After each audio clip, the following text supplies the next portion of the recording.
Podemos tener un cultivo de bacterias y le ponemos formol a una concentración y proporción indicada y todas las bacterias mueren. ¿Están las bacterias? Sí. Cuando ingresen al hospedero, ¿se multiplicarán? ¿Se van a multiplicar? No se multiplica porque están muertas, inactivadas. Pero de todas maneras, si lo juntamos con un adyuvante, podrán generar una respuesta inmunitaria. Cuando juntamos una toxina con una bacterina, que son las bacterias muertas, a esta vacuna se le llama anacultivo. La bacterina es el nombre genérico de las vacunas que consisten en, o que utilizan como antígeno vacunal bacterias muertas. Y anatoxina toxoide son las que utilizan las toxinas inactivadas. Si juntamos algo, los dos, tenemos un anacultivo. Vacunas atenuadas clásicas.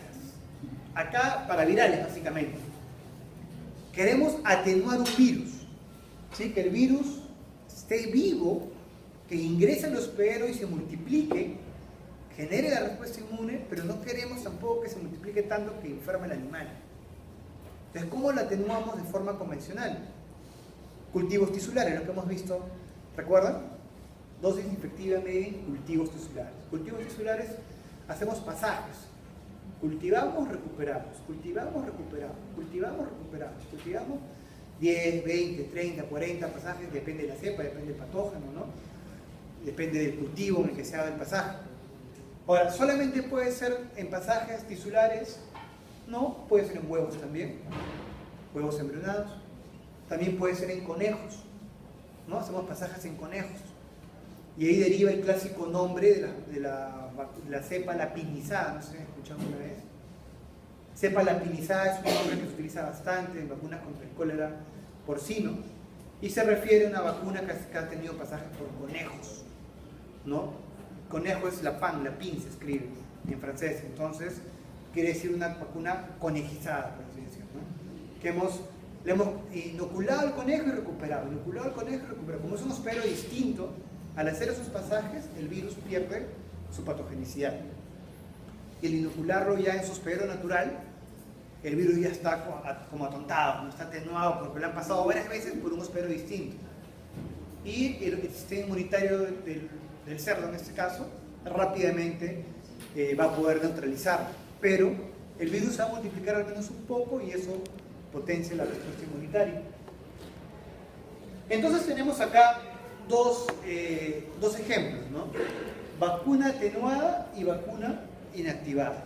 Son los dos grupos más conocidos, ¿no? Atenuada e inactivada. Ventajas y desventajas. Lo más resaltante. Ustedes han escuchado hace ya unos meses, o más de un mes, el año pasado, lo que fue, sí, 2013, de los casos de muertes de niños por vacuna contra polio, que salieron todos los meses, murió otro y otro, como 2 o 3 casos que murieron seguidos. O otro caso conocido ha sido cuando vacunaron contra fiebre amarilla en Ica después del terremoto del 2007. ¿Recuerdan? Hubieron como 3 o 4 casos también de gente que murió por la vacunación. Esos casos se han debido a vacunas atenuadas. ¿Sí? El requisito número 1 para colocar una vacuna atenuada es que el individuo que va a recibir la vacuna se encuentre en condiciones óptimas, porque le estamos dando un agente vivo. Ahora depende también que se pasee, si está, depende cómo haya sido atenuado también, pero si es una atenuación por métodos convencionales, le estamos dando un organismo vivo. Y si el sistema inmunitario del individuo no está fortalecido, no está en condiciones óptimas, probablemente se va a generar la enfermedad.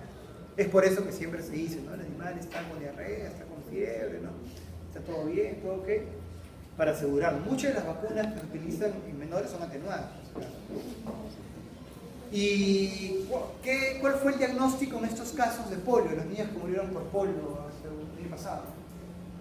El diagnóstico fue aislamiento de cepa vacunal.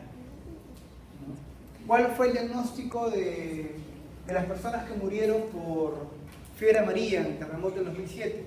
Al momento de hacer las necropsias de esas personas, ¿qué pasó? ¿No? Se las vacunaron y se murieron. Eran, por lo general, personas inmunocomprometidas, personas con cáncer que no sabían que tenían cáncer, ¿no? O personas con inmunodeficiencias. Y por último, es un requisito, al menos en humanos, no se vacuna en desastres naturales, no se vacuna. Porque obviamente esto conlleva un estrés fuerte. Un estrés natural, tú pierdes tus cosas, tu familia, tus amigos. ¿Te imaginas el shock que tienes que recibir, el golpe emocional? Pero está contraindicada las vacunaciones en lugares con desastres naturales. Y ahí vacunaron, ¿no? Entonces, para empezar, por ahí ya nunca se debe haber vacunado, ¿no? Pero bueno, entonces, siempre con las vacunas atenuadas hay que tener bastante cuidado. Las vacunas inactivadas, por eso, son mucho más seguras. La principal ventaja de una vacuna inactivada es la seguridad. Es su principal ventaja. Su estabilidad, porque como están muertas las bacterias, ya pues están muertas, no hay que mantenerlas vivas. En cambio acá, como están vivas, la cadena de frío es fundamental, ¿no? Que ustedes ya habrán escuchado. En vacunas vivas, muchas veces podemos prescindir incluso de los adyuvantes, ¿no? Podemos prescindir de los adyuvantes. En cambio, una vacuna inactivada, su inmunogenicidad es reducida y tenemos sí o sí que poner adyuvantes. Volviendo al caso de la polio, hay dos vacunas contra la polio, no por laboratorios, sino dos tipos de vacunas. Una inactivada, que se aplica vía parenteral y que requiere adyuvante y refuerzo, y otra vacuna que es atenuada, viva atenuada, que se aplica vía oral y no requiere refuerzos. En muchos países está prohibida esa vacuna, solamente utilizan la inactivada parenteral y todo, ¿no? Pero acá todavía se permiten las dos. ¿Y cuál será más práctica de utilizar en una campaña? ¿La oral o la parenteral con refuerzo? La oral. Y acá obviamente se usa la oral, ¿no? Más rápido, el niñito abre la boca, pum, ya se acabó, ¿no? En cambio el otro que la inyección se mueve, volver al refuerzo, ¿no? Ya se complica. Pero ya lo van prohibiendo, ¿no? Ya la vía oral, ¿no? No hay caso. Vacunas plenamente patógenas. Acá hay dos ejemplos, ¿no? Es justo la semana pasada que estaba conversando con unos amigos del SENASA, sí, del SENASA son los dos, me estaban contando que había otra más acá que yo no había escuchado. Ectema contagioso. El ectema contagioso es producido por un parapoxvirus, es parecido a un poxvirus. Y es un virus epitelotrópico que genera principalmente lesiones en la comisura labial. No causa mortalidad, es más morbilidad, a priori. Pero las lesiones alrededor de los labios impiden que estos se alimenten de forma normal. Entonces pierden peso, ¿no? Y esa pérdida de peso, la nutrición, puede conllevar incluso a un estado inmunitario poco deseado.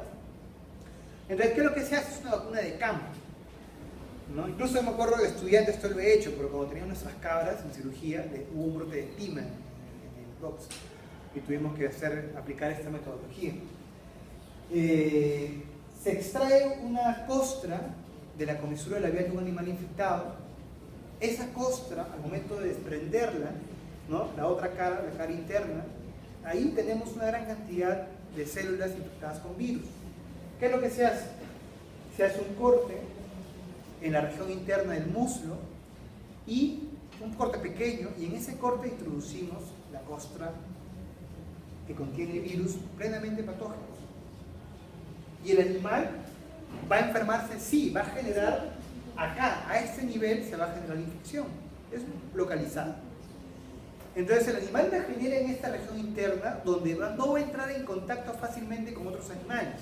En cambio, a este nivel, aparte que no puede comer, es más contagioso, porque se están oliendo, se están, ¿no? En contacto directo. Entonces reducimos el contagio, uno, y dos, evitamos que el animal se perjudique y que no pueda comer. O sea, va a poder comer normal, porque no come con la pata, no come con el hocico. Entonces no hay ningún problema, puede alimentarse de forma normal y el nivel de contagio se reduce, ¿sí? Es una forma clásica que en Perú se realiza. Esa es otra que ya suena más a historia, pero es cierta.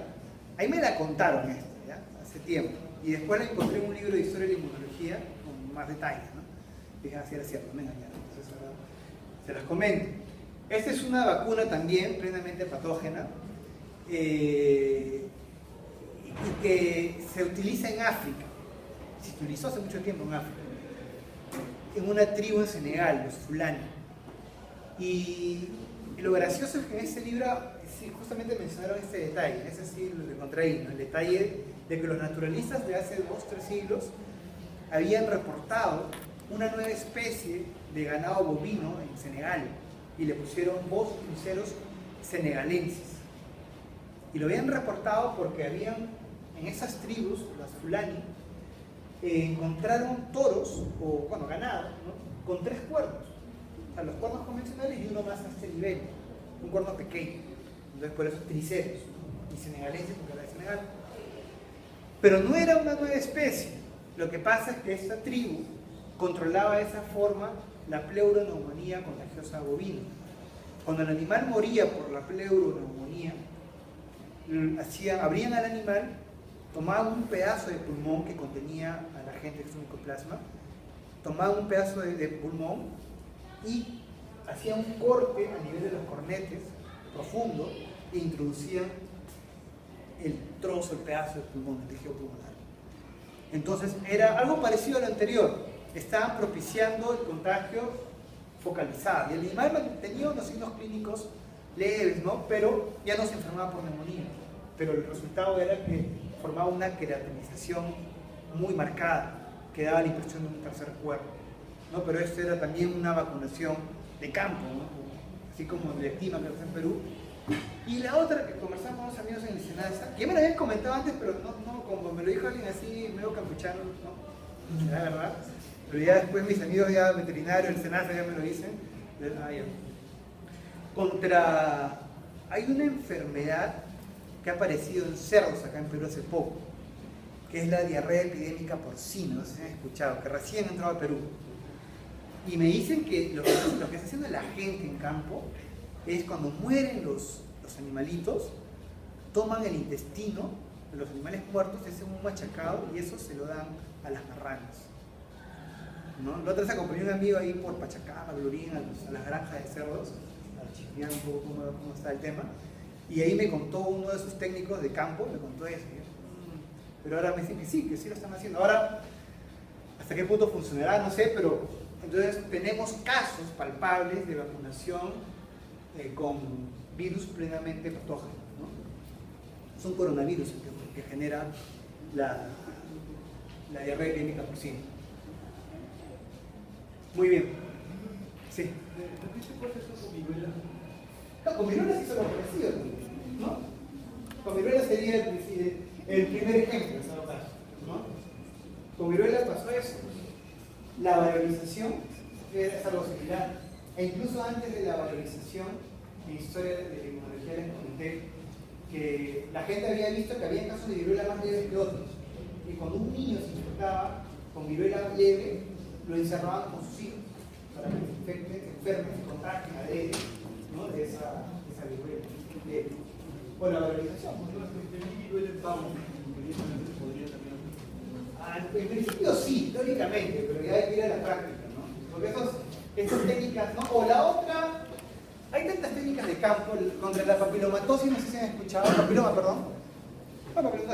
en bovinos. No sé si han llegado a escuchar.